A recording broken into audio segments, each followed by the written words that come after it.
Yo, what is good, everybody?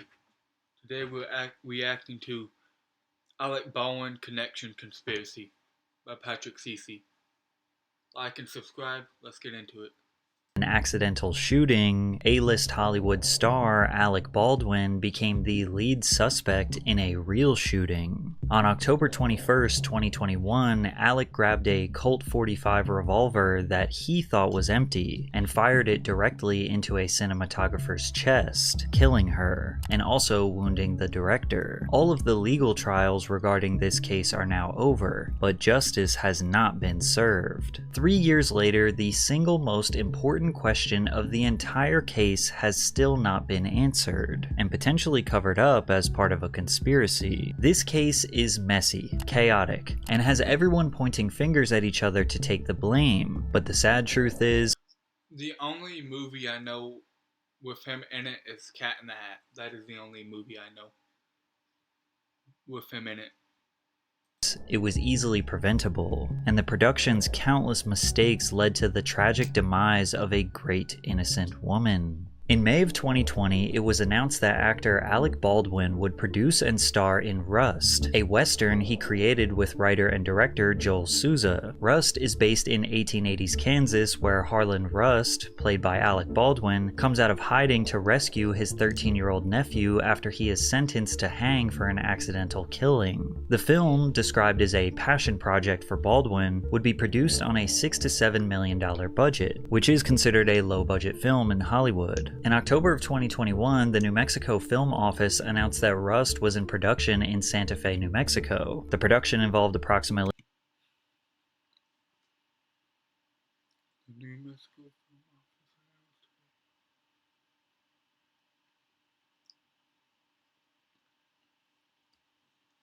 Hey, yo, if he's in Mexico, his ass better be careful.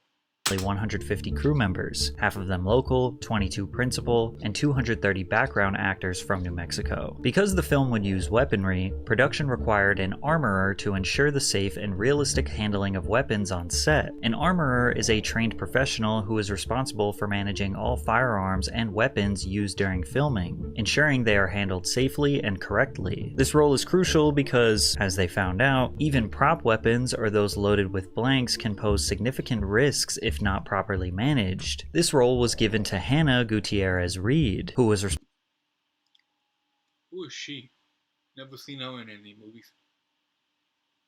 responsible for overseeing and managing all weapons. Just like many other jobs given to people in Hollywood, Hannah had a connection. She was the stepdaughter of longtime industry armorer Thel Reed. Also note that Rust was only Hannah's second film serving as lead armorer. Despite being related to an experienced armorer in the industry, Hannah had a less than optimal start in Hollywood. On her first film, The Old Way, another gun-slinging western film, the film's key grip Stu Brumbaugh reportedly complained about her handling of firearms. After firing a gun near the cast and crew for a second time in 3 days without warning, Brumbaugh said that Nicolas Cage yelled at her, "Make an announcement, you just blew my effing eardrums out," before walking off set in a rage. Brumbaugh also reported that Gutierrez Reed walked onto set with live rounds of blanks and no public announcement to the cast and crew, breaking Someone lock his ass up. established safety protocols. She tucked pistols under her armpits and carried rifles in each hand that were ready to be used in a scene. Firearms were aimed at people. She turned around and the pistols that were tucked under her armpits were pointing back at people. She twice fired guns on the set without giving any warning to the cast and crew, as required. The first time she was demonstrating the gun volume to see if the loud sound would startle the horses when without warning the gun went off. Hannah Reed I'm just gonna go in and say, you don't want to fuck with horses. They'll kick your ass back 20 feet. being tasked with ensuring the safety and realistic handling of weapons was a disaster waiting to happen. Have you heard that the flavored air category is quickly becoming the leading alternative to vaping and smoking? It's a whole new movement towards better habits, led by the sponsor of today's video, Fume. Fume fills the void ditching a bad habit can leave. It's not a film said that they were promised. With flavored air, you can satisfy your oral fixation through a passive diffusion system that utilizes no electronics, vapor, electronics, vapor, or combustion. Fume continuously invests in third-party studies to ensure the safety of their products, and they are backed by doctors in the US. The device feels really good in your hands and makes a good fidget toy. I really like their cinnamon hearts flavor. It's sweet, a little smoky, yet refreshing. Fume has served over 300,000 customers, and you can be the next success So you're basically smoking mint. story. For a limited time, use my code PatrickCC to get your free topper. It's the perfect accessory to your Fume device. Slip it onto the mouthpiece for a softer, warmer feel. It's chewable for those who love to fidget, and it's reusable. Head to tryfume.com, that's tryfum.com, and use code PatrickCC or scan the QR code on screen to try your free Fume topper when you order your journey pack today. But the armorer wasn't the only point of concern on set. Filming began on October 6, 2021, and members of the film said that they were promised the production would pay for their hotel rooms in Santa Fe, which was about Yo, I'll be right back. I'm gonna go fill up my water bottle. 2 seconds, guys.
Yo, sorry. Gotta get some of that H2O. You know what I mean. 17 miles or a 20-minute drive away from the Bonanza Creek Ranch, where they were filming. Instead, the crew's hotel was located in Albuquerque, which was likely much cheaper than Santa Fe, but it was a 50-mile drive from the ranch. This irritated crew members who had to drive an hour after a 12 to 13-hour workday on set. The night before the shooting incident happened, the head of the camera department, Lane Looper, emailed a resignation letter due to the delays in pay, housing, lax COVID policies, and poor safety. He wrote, "In my 10 years as a camera assistant, I've never worked on a show that cares so little for the safety of its crew," specifically citing gun safety as an issue. During the filming of gunfights on this job, things are often played very fast and loose. So far, there have been 2 accidental weapons discharges and 1 accidental SFX explosive. Hold up. They used real guns on set. They didn't use prop weapons. They used like actual weapons. No shit, someone's gonna get hurt if you guys are using real weapons. That have gone off. Because of his resignation, Lane was not on set the next day. He knew something bad could happen, but he never could have predicted this tragedy. It's also important to consider that Lane and a few others were a part of the International Alliance of Theatrical Stage Employees, aka IATSE, who were planning a strike over working conditions and low pay. Some of the film crew were members of this union. Alec actually supported their strike. And I want to say to the people in IATSE, do what you need to do. Dude looks like a fucking pig goblin. Do what you need to do. You don't like that contract? You think the contract could be better? You want to go on strike? Go on strike. Do it. Strike. Do what you gotta do. You gotta fight. Helena Hutchins, the victim and member of the union, even posted on her Instagram supporting the potential strike, standing in hashtag IA solidarity with our IATSE crew here in New Mexico on Rust. On the morning of October 21st, 2021, which was the 12th day of filming, one of the producers ordered the union members to leave the set and threatened to call security to remove them if they didn't leave voluntarily. Helena decided to stay. Many assume that production was trying to cut corners, save money, and get rid of the union workers so they can bring in non-union workers, which are typically cheaper and easier to take advantage. That's the scary thing about Hollywood. It's scary. And if you try to speak out, most people just push your opinions out the door. Especially if you're not the big ones in Hollywood. It's sad. Of. After the union workers left, an anonymous insider told the Wrap that several crew members decided to pass the time and take several prop guns off set that day, including the firearm involved in the incident, to engage in plinking, a hobby in which people shoot at beer cans. It's important to consider that real bullets would have been used for plinking. You should also remember this alleged plinking incident because it seems to be a major piece of evidence, but it never gets brought back up again. It never made it to trial. As the crew prepared to film a gunfight scene inside of a church, Hannah Reed retrieved firearms and ammunition from a locked safe. 3 guns intended to be used in filming were placed on a cart. Among them was a plastic gun that could not shoot live ammunition, a modified weapon that could not fire any type of ammunition, and a reproduction 1873 solid frame Colt 45 revolver replica made by Pieta that is a real gun that can shoot real bullets. These weapons were left on the cart for 2 hours unattended, from around 11 a.m. to 1 p.m. Then, when it was time to film the scene around 1:30 p.m., Hannah went over to assistant director Dave Halls, opened the cylinder, spun it to show the 6 rounds in the chambers, and then passed it on to Dave. Dave Halls then brought the revolver into the church and gave it to Baldwin. Hannah did not go into the church. Even though Hannah, the armorer, already showed him the chamber, it was a part of safety protocol for Dave to open the revolver's loading gate and rotate the cylinder again, exposing the chambers for his personal inspection. But Dave Halls told an investigator that he had not checked all of the rounds in the gun he handed to Alec Baldwin, and he couldn't recall if Hannah Reed spun the drum for him. He said he remembered seeing only 3 rounds. There were 16 cast and crew members around preparing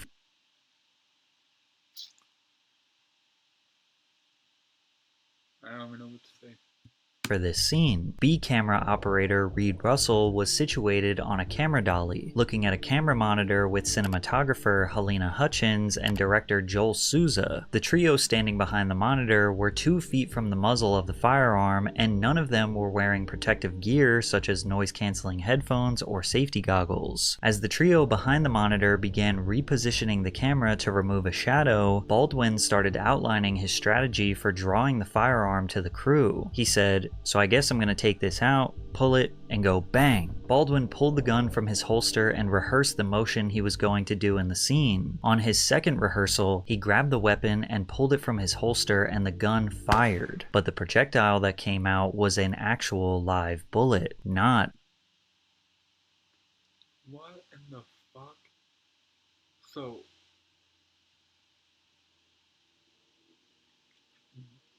Lock his ass up. a dummy round. When the gun fired, the projectile traveled towards the 3 behind the camera monitor. Helena Hutchins was hit in the chest and the projectile traveled through her upper body before hitting Joel Souza in the shoulder. Cast members immediately tried to apply pressure to her wound to stop the bleeding. Within minutes, an emergency crew appeared to help out Helena. Script supervisor Mamie Mitchell called 911 at 1:46 p.m. San Jose Fire and EMS, what's the location of the emergency? Bonanza Creek Ranch has had 2 people accidentally shot on a movie set by a prop gun. We need help immediately. Bonanza Creek Ranch, come on. Stay on the phone with me. We're going to get some help, okay? Okay. What is your name? Don't hang up, okay? Hold on just 1 second. It sounds like somebody else is calling for 2 ambulances. You better make good. Everybody should be. We need some help. director and our cameraman. This camerawoman has been shot. Souza was treated by EMS and transported by ambulance to Christus St. Vincent Regional Medical Center in Santa Fe, where he was admitted and released the following morning. Hutchins was transported to the hospital via helicopter and pronounced dead by medical personnel at the University of New Mexico Hospital.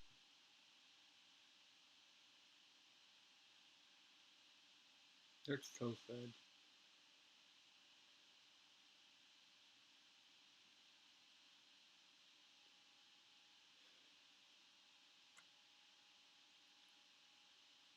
Pray for their family, y'all. Pray for their family. Especially from that fucking madman. His ass needs to be locked up. May she rest in peace. Helena Hutchins was born in Ukraine and grew up on a remote Soviet military base. She worked on documentary films in Eastern Europe before studying film in Los Angeles and embarking on a promising movie-making career. Hutchins began working in production while studying cinematography, becoming one of the most respected cinematographers in the field. Her credits as cinematographer or director of photography included The Mad Hatter and Blind Fire. In 2019, American Cinematographer named her one of the 10 up-and-coming directors of photography who are making their mark. The same year, Hutchins won the award for Best Cinematography at the English Riviera Film Festival for her work on the short film Treacle. Her friends and family described her as a kind soul and a loving mother who was deeply passionate about her work. She is survived by her husband Matt and their son Andros. The International Cinematographers Guild would hold a candlelight vigil for Hutchins. Additionally, the guild established a GoFundMe fundraiser for Hutchins' family. Meanwhile, the American Film Institute honored Hutchins by creating a scholarship program for women cinematographers in her name. On October 22nd, the next day, Baldwin tweeted, "There are no words to convey my shock and sadness regarding the tragic accident that took the life of Helena Hutchins, a wife, mother, and deeply admired colleague of ours. I'm fully cooperating with the police investigation to address how this tragedy occurred, and I am His ass knows damn well he did that shit on purpose. Cause it's no way that just will bullets just appear in the gun as soon as he gave it to you. That's not a coincidence. in touch with her husband, offering my support to him and his family. My heart is broken for her husband and their son, and all who knew and loved Helena." The incident resulted in an indefinite suspension of Rust production. On October 21st, 5 days after the shooting, the Santa Fe County Sheriff's Office said it was investigating what type of projectile was discharged and how the event occurred. The incident was also under investigation by the state's first judicial district attorney, the New Mexico Occupational Health and Safety Bureau, and the FBI. With all of these large organizations doing their own independent investigations, surely we would get the whole truth, right? Following the issuance of search warrants, the Santa Fe County Department announced on October 27th that they recovered over 600 items of evidence, including 500 rounds of ammunition, which were a mix of blanks, dummy rounds, and suspected live rounds. They added that a projectile, which they believed to be a live round, was recovered from Joel Souza's shoulder. In a horrible attempt at doing damage control, Hannah Reed's lawyer, Jason Bowles, began publicly announcing that his client was being set up or sabotaged. We have a time frame between 11 and 1, approximately that day, in which the firearms at times were unattended. So there was opportunity to tamper with this scene. And yes, we're looking at that possibility because I'm sorry? Was the gun ever left unattended on the day of the incident? Savannah, it was left unattended from 11 to after 1 o'clock. Hannah's lawyers say that she finished setting up the prop guns for the scenes around 11 a.m. Then they were left unattended for 2 hours until 1 p.m. when they began setting up the scene again. As the armorer, was it her responsibility to maintain custody and control of the weapon? She had 2 roles on that film set, and that's another thing we want to emphasize, that she was an armorer, but she was also a key props assistant. She was only being paid for an armor part-time. Essentially, she was doing 2 roles. Her lawyer is trying to paint the picture that she did her job as the armorer as best as she could, but she was overworked trying to juggle her second job that she was allegedly not paid for, assisting the props master. Once it was time for that weapon to go onto the set, did Hannah inspect the gun, the chamber? Did she look at the cartridges and determine that they were dummy cartridges? She did not. The reason Hannah did not inspect the gun was because once she gave the weapon to Dave Halls, it was then his responsibility to check the weapon once again before giving it to Alec Baldwin. If Hannah was in the church while they were filming that scene, then it would have been her responsibility to then check the weapon again before she gave it to Alec Baldwin. As far as the Hollywood order of operations goes, Dave Halls essentially assumed responsibility since Hannah was not in the church. Alec Baldwin also did some press in the form of an exclusive interview with ABC News where he claims he did not pull the trigger. His face looks evil. When I look at his face, I see evil. Take the gun and I start to cock the gun. I'm not going to pull the trigger. I said, do you see that? She goes, well, just cheat it down and tilt it down a little bit like that. And I cocked the gun. I go, can you see that? Look at that. That dude looks straight out of something out of like freaking The Exorcist or something out of fucking Speak No Evil or shit like that. That looks something just like something out of that. Speak No Evil, The Evil Dead. That looks like something out of that. Can you see that? Can you see that? And she says, and then I let go of the hammer of the gun and the gun goes off. It wasn't in the script for the trigger to be pulled. Well, the trigger wasn't pulled. I didn't pull the trigger. So you never pulled the trigger? No. I would never point a gun at anyone and pull a trigger at them. Never. That was the training that I had. You don't point a gun at me and pull the trigger. David Halls also asserted that Baldwin did not pull the trigger. More specifically, Halls claimed Baldwin's finger was never within the trigger guard during the incident. 2 separate firearms expert So what? Casper just came up and shot him? Man, that has to be like a setup or something. It's no way that that's just a coincidence. It has to be, I don't know.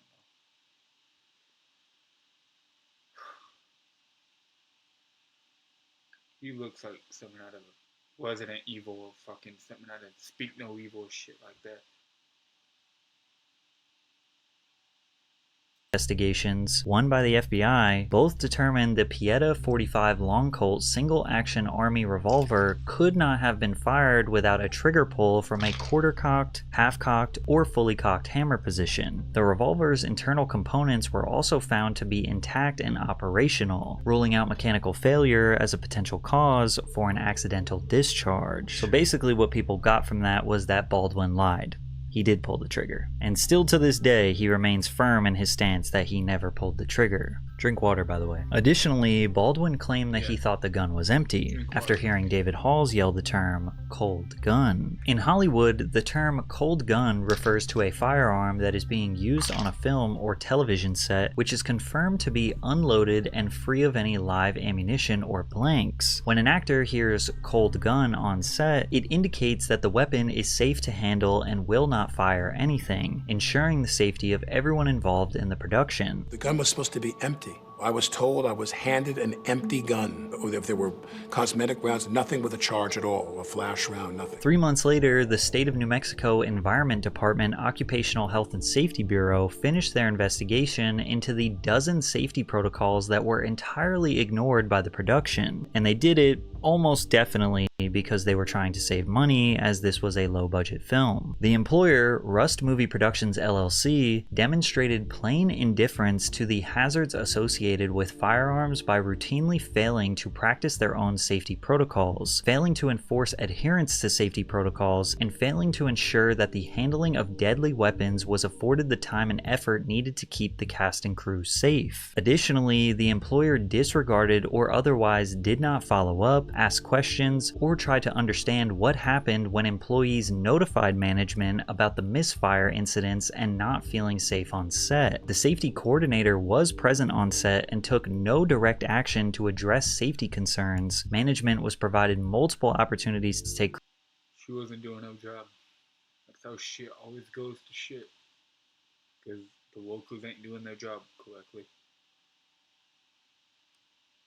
corrective actions and chose not to do so. David Halls was the first of 3 who would face a trial. The investigation revealed that David Halls handed a large caliber revolver to Baldwin without consulting with on-set weapons specialists before or after the gun was loaded. Regulators pointed out that Halls had witnessed 2 other accidental discharges on set, but had taken no investigative, corrective, or disciplinary action. Halls agreed to plead guilty to negligent use of a deadly weapon. He was sentenced to 6 months of unsupervised probation, a $500 fine, and 24 hours of community service.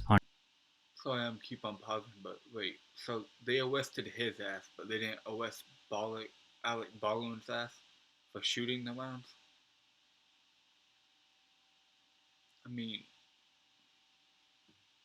it's frustrating. I would be pissed off if I got shot and the person that shot me didn't even face any consequences. On January 31st, 2023, Alec Baldwin and Hannah Gutierrez Reed were officially charged with involuntary manslaughter for the...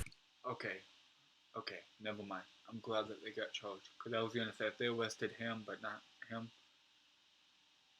Okay, that's good. Fatal shooting, with Hannah Reed's trial strategically being pursued first. In addition to involuntary manslaughter, Hannah Reed was being charged with evidence tampering. Now, even though Hannah was being tried for both of these crimes at the exact same time, for the sake of clarity, we're going to discuss everything related to the manslaughter charge first. The night before the shooting, Hannah sent these text messages to an unnamed recipient. "I might go smoke in the jacuzzi soon, but maybe not. I'm so pooped. Headed down to get high out back. Time to eat now. How'd the blaze..." The judge only allowed the prosecution to introduce a limited number What the hell? Encoding over good signal. of text messages regarding drug use. The prosecution had argued that Gutierrez Reed was smoking marijuana while in possession of ammunition that Encoding over.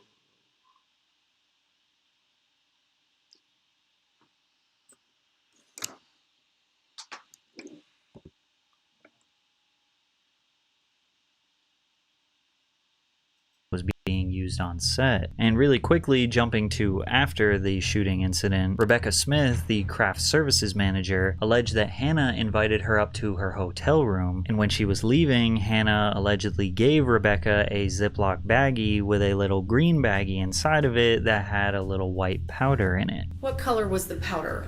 White. And when you were a younger person, did you have an opportunity to use the drug cocaine? Yes, ma'am. I'm a recovering addict. Are you familiar with what cocaine looks like? Yes, ma'am. Are you familiar with the way that cocaine is packaged? Yes, ma'am. Based on that experience, what did you believe to be in the bag? I believed it to be cocaine. During the trial, we got to see what happened moments after the shooting, such as Hannah giving police the box where the bullets came from. Sorry. You're okay. Sorry. Just relax. Just relax. I'm so scared. You're all right. Just relax. So here's the box that I got them out of. From there, she seems to be more concerned about her career than the victim. I'm the armor. Or at least I was. How old are you? 24. I'm like the only female armor in the game, and I just up my whole entire career. My dad's the best, one of the best armors in the entire world, and he trained me, and I'm a failure. We also got to hear some of what Hannah said when she was brought in for questioning after the shooting. Where I'm trying to get with is because you can handle the gun, you obviously are going to be loading the gun, so that's why I'm concerned about the dummy and the blanks, because those were left out. And is there some way that somebody can alter? Why does it keep glitching? Encoding over. Hold up, guys.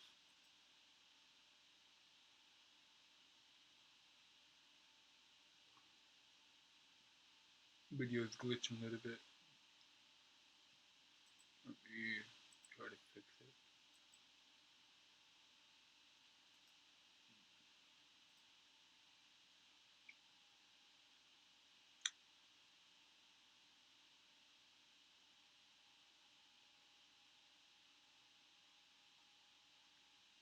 Sorry guys.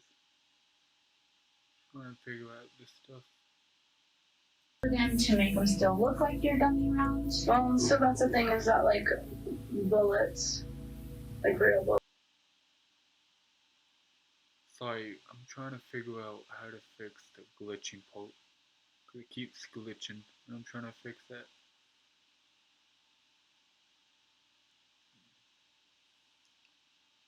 Guys, if the video gets glitchy, I'm sorry. I'm trying to figure it out. It's pretty much look the same as dummies. The only difference is the rattle. And so yeah, that's a choice. But also, I don't know. I'm kind of wondering, because I heard back in the day, dummies used to have like a primer cap. So I'm wondering if maybe it was one of those older ones or something like that. Just her being unsure of the difference between a real bullet and a dummy bullet is extremely concerning, considering she is the one who's supposed to be the professional. Because expecting actors or other crew to know the difference between the two is absurd. Now, it's important to know that blanks and dummies are not the same. The tips of blanks are often visibly different. Instead of a bullet, it will have a crimped tip or a plastic tip. But dummies, more often than not, have a tip that looks exactly like a real bullet. So if a cameraman is trying to film down the barrel of a gun, they wouldn't be able to tell the difference between a dummy or a real bullet. And even if you were the one holding the gun looking down the chamber from the back end of the bullet, assuming you were inexperienced, you wouldn't know the difference between the two either. Sometimes you can indicate a dummy by them having a divot on the primer. However, photos of the ammunition were revealed in the trial. You will notice they all look the same besides one in the middle on the right, which has a silver primer. This is a live round, and all the others are dummies. But the best way to tell the difference between a dummy and a real bullet is by shaking them. And then the other thing is that when I shake the one with gunpowder in it, you don't really hear anything. Can you hear that? Okay. So those are two BBs that you put in to dummy rounds when you make them, so that you can hear that there's no gunpowder in there. Now consider how quick it would be to double or even triple check the ammunition. Clearing a gun like this is really not difficult at all. In fact, if I load this blank cartridge here, even just glancing at the gun, you can easily see the rim there in the cylinder. To properly clear it, you would open the loading gate, pull the hammer back to the half-cock position, and then rotate the cylinder and check to make sure each of the 6 chambers is empty. And from there, taking out the bullets to shake them just to double check, triple check, it would maybe take 1 minute. During the trial, insightful evidence was revealed in text messages from Hannah's phone. I don't know. I talked to Sarah and she said she checked the box and some didn't rattle, said Hannah Reed. Unfortunately, we don't know the context of this text message, but it does heavily insinuate that Hannah was aware that there could be a live round somewhere amongst all the ammunition. What there seemed to be no debate about in this trial was that to save money, producers on the low-budget indie western had Gutierrez Reed working as both the armorer and as assistant to props master Sarah Zachary. Hannah did not have time to conduct her duties to the best of her diligence, and was required to focus on other tasks, like working in the props department. But that doesn't excuse her. It didn't take much evidence to realize that Hannah was inexperienced, disorganized, reckless, and potentially on drugs who did not fulfill her duties as armorer to ensure safety of everyone on set. And for that, Hannah Gutierrez Reed was found guilty of manslaughter. Don't do drugs. No one do drugs. Defendant Hannah Gutierrez guilty of involuntary manslaughter as charged in count 1. We find the defendant Hannah Gutierrez not guilty of tampering with evidence as charged in count 2. Hannah was sentenced to 18 months in federal prison. However, Hannah was found not guilty of evidence tampering, the second charge that she was facing. And that's because the most important question of the entire trial was not answered. How did live rounds get on a Hollywood set in the first place? The motion picture and television industry follows a very long, detailed set of safety bulletins created by the Labor Management Safety Committee. The very first rule is that, quote, live ammunition is never to be used on set nor brought onto any work location information, including any studio lot, stage, or location. Hannah Reed remained firm in her defense the entire time that she has no idea how live ammunition got on that set. We do know that the dummy rounds were supplied by Seth Kenny, the owner of PDQ Arm and Prop, which is a business that supplies weapons and props to the entertainment industry. Seth provided the bullets to Sarah Zachary, the props manager. On October 16th, 5 days prior to the tragic shooting on the Rust set, Sarah Zachary had an accidental/negligent discharge of a weapon on set, firing a blank round at her foot. In a civil suit filed by Hannah, she allegedly confronted Sarah and indicated that they would need to report the incident to production. From there, a heated text exchange took place between Seth Kenny and Hannah, where Seth claims that Sarah's misfire was an accident and that she needs to move on and remember that Sarah is her boss. This paints the picture that Hannah was actually trying to do the right thing and report this incident to production, but Sarah, who had a senior position over her, was potentially not okay with that, and Seth was also not okay with that. Seth is not even an employee of the production, so why would he be defending Sarah so much? Shortly before Rust went into production, Seth Kenny's company was hired to provide dummy rounds to a separate production nearby. This was the show 1883, written and directed by Taylor Sheridan. Sheridan also invited Thel Reed to coach the actors of the 1883 set on how to properly shoot weapons. For context, Thel Reed was not just an armorer, he would also train actors on how to actually shoot weapons before their roles. In a private range session outside of the television set, the 1883 actors were using live ammunition and dummy rounds. How the functioning of the firearms, and we were mixed between blanks and live. We had live ammunition in one area and then take people off to the side and shoot blanks. And essentially the safe distance on most blanks is about 20 feet. So we would take them away from the firing line and test and train them there. The 1883 actors were shooting a number of different weapons, but primarily they were using Colt 45s, the same exact weapon that Alec Baldwin had. The prosecution then... I don't even know what Colt 45s are or whatever. I don't really know too much about guns. So if any of you guys know what guns they're talking about, let me know, because I don't really know too much about guns. Never have. Asks who provided the ammunition to the cast of 1883. Do you know where the live ammunition came from that was used in those coaching sessions? I do. Where did it come from? The 45 long Colt came from Thale. He had a number of reloads that I asked him to bring, because at that time it was very difficult to source live ammunition. Additionally, not all of the ammo was used. Was all of the 45 long Colt live ammunition that was used for the training camp on 1883, was it all used up? No. So can you tell us approximately how much was left over?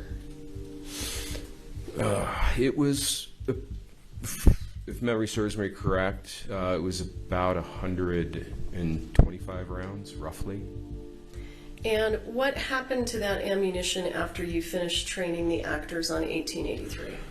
Well, that's a little bit hazy. At one point, I do recall that certain things were offloaded from my Sprinter van because they just weren't needed, and that was one of those things. But at some point, it got moved back to Albuquerque, and I've never been able to pinpoint the date. The live ammunition was moved back to Albuquerque? Correct. And specifically, where in Albuquerque was it being housed? It was in a gray bin marked live ammunition, and it was actually in the bathroom. Of where? Of PDQ's location in Albuquerque. Of your business? Correct. Okay. If you're wondering why this man does not exactly know where the bullets went or how they ended up in a bathroom of his office, this is a look at the inside of the PDQ headquarters. It is an absolute pigsty inside of his office with random boxes and props everywhere, including ammunition randomly thrown in nooks and crannies. Do you think it's possible that a man whose headquarters looks like this guns could have accidentally put a few live rounds mixed in with some dummy rounds. Kenny told the court he provided a single box of 50 Colt 45 dummy rounds that had just come off the prop truck in Texas from the 1883 series and was handed over to Rust prop master Sarah Zachary on October 12, 2021. There was one round in the midst of all the others that Kenny provided that looked different, and it was the live round. So that round that I've circled in red does not appear like the others, and I have a tough time thinking that I would provided that round. Okay. And after you gave the box to Ms. Zachary and it was taken to the set of Rust, do you know what was done with it after that? No, I had, even if she left it in her car, I had no idea what she had done with it. After the shooting, Sarah provided Seth Kenny, a man who was not a part of the film production staff at all, a code to the safe inside of the prop truck. Prior to going, did you provide the code to the safe to Seth Kenny? I believe I did. The prop truck search happens. Are you present for that search? They were there before I got there. They had already started the process. When you got there, was Seth Kenny there? Yes. In the month after the shooting happened, Kenny talked on the phone with investigators over 40 times. Do you recall that on 40 times? This is a crazy case, man. Dude. They need to be more organized in Hollywood, honestly. If you're gonna make a movie, hire somebody to make sure the weapons are filled. Like, just be more organized. That dude lives in a pig stop, and then it's frustrating with cases like this where, this kind of shit just frustrates me. Hollywood has always got something going on. Man. In the course of time after that shooting incident, you called Detective Hancock over 40 times? Yeah, it sounds about right. Do you think it might have been higher than that? Oh, definitely. Okay. And during that time... The way he speaks is like he doesn't care. Like, oh, definitely. Oh, yeah. He speaks like he doesn't even feel anything. Like, did you kill him? Oh, yeah. That's basically the way he's talking. It just sounds unsincere. Seems so fake. You're sharing information with her, she's sharing information with you, is that correct? Yes. Okay. And doesn't she share you materials from the investigation at times? The first time that I think she showed me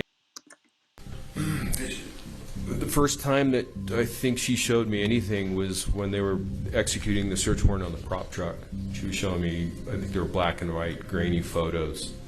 Okay. That was the first time I saw anything. Then 1 month after the shooting and those dozens of phone calls, his pigsty headquarters was searched, and they found nothing. And again, there was a month time frame or so, roughly, between the shooting incident and that search of your place. Yeah, I believe it was over a month. Because it was after Thanksgiving. So, yeah, over a month.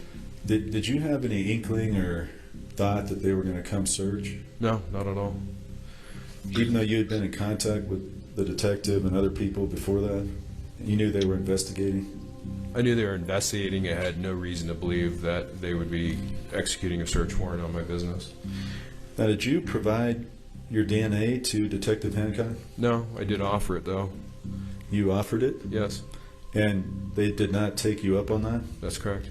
Even though Seth Kenny said he still had rounds from the previous film that he did with Dell, there were no bullets found in his office that matched the ones on the set of Rust. It's also interesting that Sarah Zachary, who received the dummy rounds in the first place, and was also Seth Kenny's point of contact, and was the one who had Hannah working 2 jobs, and also had an argument with Hannah after firing off a dummy round at her foot, agreed to cooperate with the state to testify against Hannah, giving her full immunity of any crime no matter what she says. And as she testified, she admitted to tampering with and getting rid of evidence, a crime that Hannah was being tried for. In reality, what you did is you threw away rounds from 2 revolvers, is that correct? Correct. And that was right, that was after the shooting, correct? Yes. Now, after the shooting, do you recall how many minutes went by, just roughly, before you threw away those rounds? I don't recall. In that time frame, you also had a conversation with Seth Kenny, correct? Yes. Do you recall anything from that phone call? Again, not telling us what Mr. Kenny said, but do you recall anything from that phone call? Yes. What do you recall? Just him mortified. How long did that phone call last? As I said yesterday, possibly 30 seconds, a minute. So then in that time frame, you then throw rounds away from the 2 revolvers that you had previously loaded, right? I believe so, yes. So those 2 revolvers, you threw the rounds away from? Yes. And you threw them in a trash can? Correct. You didn't tell anybody at the scene that you had thrown those away, right? I didn't tell anyone, but it was in a public place. If someone saw me, then yeah. She should be just as guilty as everyone else in this case or whatever. If she threw away the bullet, she should be just as guilty. Well, you didn't want to let anybody know that, did you? They weren't the rounds in question, so I didn't think it mattered, and I had honestly forgotten. Well, you knew that somebody had been shot, at least one person had been shot, correct? Correct. You knew that 911 had been called, is that right? I didn't hear anybody call 911, but I had assumed. And you would have assumed that the police would have to respond to a shooting, correct?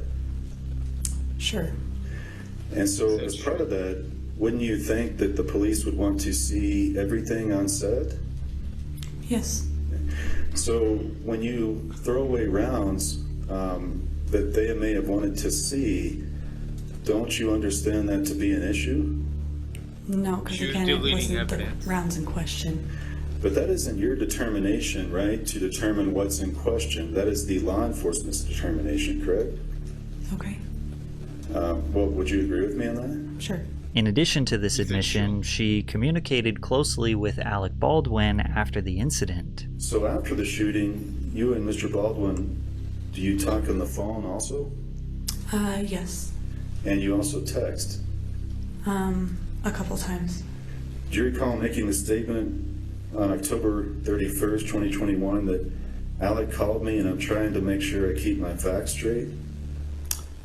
Yes. So let's break this down for a second. Seth Kenny provides the dummy rounds to Sarah Zachary in the first place. Sarah then throws away information that could be valuable to the investigation as soon as police arrive on set. Then police don't find the source of the ammunition. Then Sarah provides Seth with a code to the prop truck safe that police are going to search in a week. Then when the police get the warrant to search the prop truck, Seth is already there when they show up. They search it, and they don't find anything. Then 1 month later, Sarah communicates with investigators and gets full immunity, even though she literally admitted to committing a crime. Also in that period, Seth Kenny is communicating closely with investigators that are looking into this whole crime. Then they... This had to be planned out. This whole little thing that they set up, that had to be planned out in advance. Like, that had to be planned out. There's no other question about it. That had to be planned out. Search Seth Kenny's PDQ headquarters. He's also there when they do that, and they don't find any live ammunition in his business. The prosecution failed to answer the #1 most important question that literally everybody wanted to know, and that is, how did a live round get on this Hollywood set? Yes, we know this tragedy could have been prevented if Hannah just did her job. And even if she failed, if David Halls just did his job, then this also would have been prevented. But just the live round being on the set broke rule #1 of the industry safety bulletins. And the reason why I focused so heavily on this mystery surrounding the live bullet is because that is exactly what collapsed Alec Baldwin's trial, allowing him to win. 4 months after Hannah was found guilty, Baldwin's trial began. He was being charged with involuntary manslaughter, the same thing that Hannah was found guilty for. The prosecution argued that the gun assigned to Baldwin when the shooting occurred worked perfectly fine, and that Baldwin failed to do a gun safety check with the inexperienced armor before pulling the trigger in a reckless disregard for Miss Hutchins' safety. However, it's clear that they had a weak case, because any logical person at this point understands that Alec Baldwin cannot be found guilty for this crime. Everyone else before him failed at their safety duty obligations before that gun got in his hand. Alec was an actor focusing on acting, and that was his only job and responsibility. They never solved the question of the lethal bullet. They destroyed the gun. Man, I can't get over his face. That literally looks like a devil. I'm going to keep on saying it. That looks like a devil. That looks like something out of Evil Dead, Speak No Evil, The Exorcist. Like, look at that face. Look at that. That looks like a demon. And all they were left with is Alec Baldwin and the movie they intend to put on. But because they never solved the lethal bullet, they eliminated the prop gun, there will not be one witness, not one shred of evidence in this trial, that Alec knew or should have known the gun was loaded with a live round.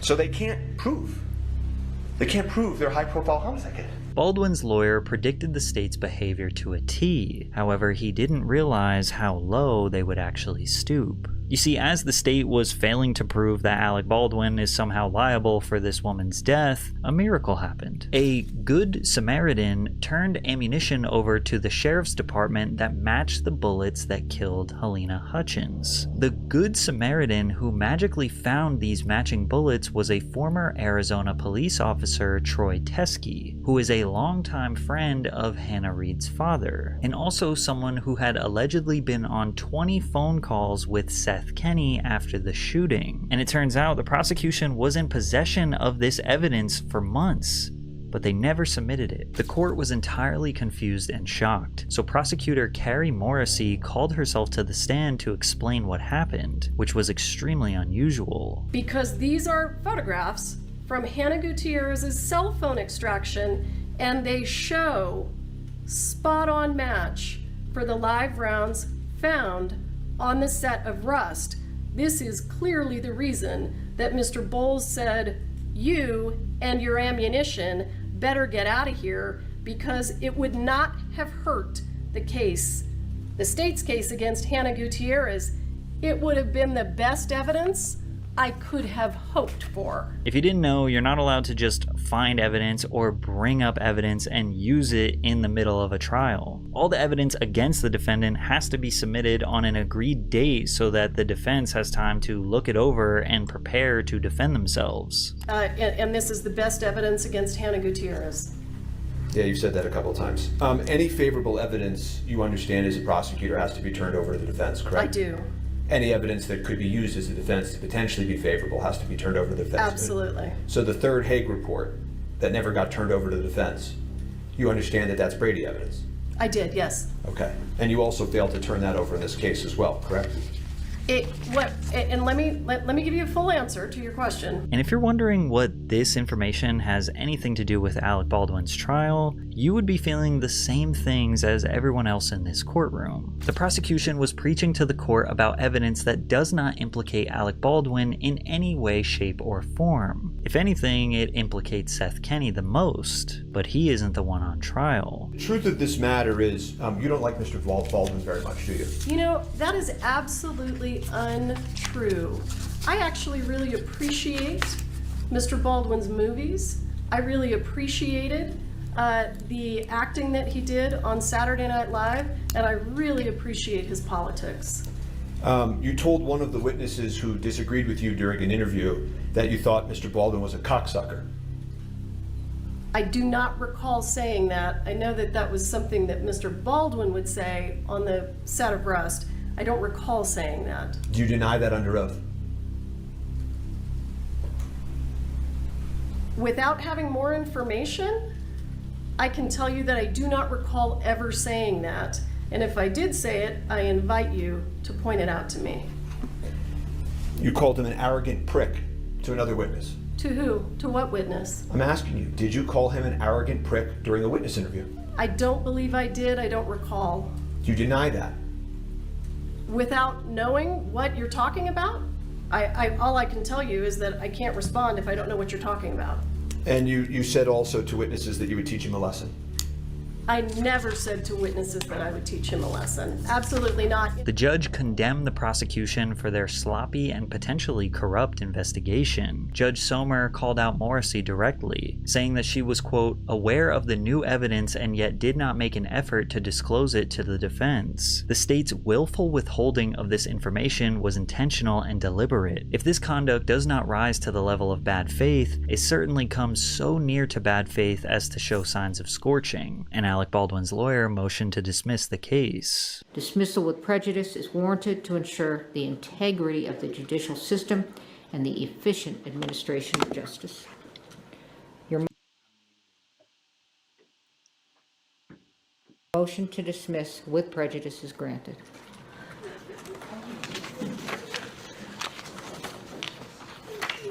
Now, with respect to the jury, I don't imagine you all want to return on Monday. I will take care of the jury. Thank you, Your Honor. We are in recess. Baldwin cannot be tried again on this charge. He is innocent. At the end of the day, if the armorer had done her job properly, this would not have happened. If David Halls, the assistant director, had done his job, this tragedy would not have happened. However, with the prosecution so fixated on having their legacy moment and putting an A-list actor in jail, they could have actually solved the most important question as to how a live round got on set. Now, you and I strongly believe it was one person that we're not going to say, but without this key question being answered and that person or people being brought to justice, it's only a matter of time before this tragic accident could happen again. While producing a... Shit. What do you all think? Do you think he's guilty? Or do you think he's, not guilty? I don't know, because the way it makes it seem, they seem like the government was just, the people was hiding it. I don't know. Cases like this, it's kind of a mystery. I don't know. If you guys liked the video, like, subscribe, and comment down below what you guys want me to check out next. I know my last video got copyrighted. It wasn't nothing to do with it. They didn't take it down or nothing, but I just want to let YouTube and stuff know. Hey, I love doing reactions. I'm going to keep doing reactions. I'm going to stay with it. Love y'all. Have a good day. Like, subscribe, comment down. See you guys.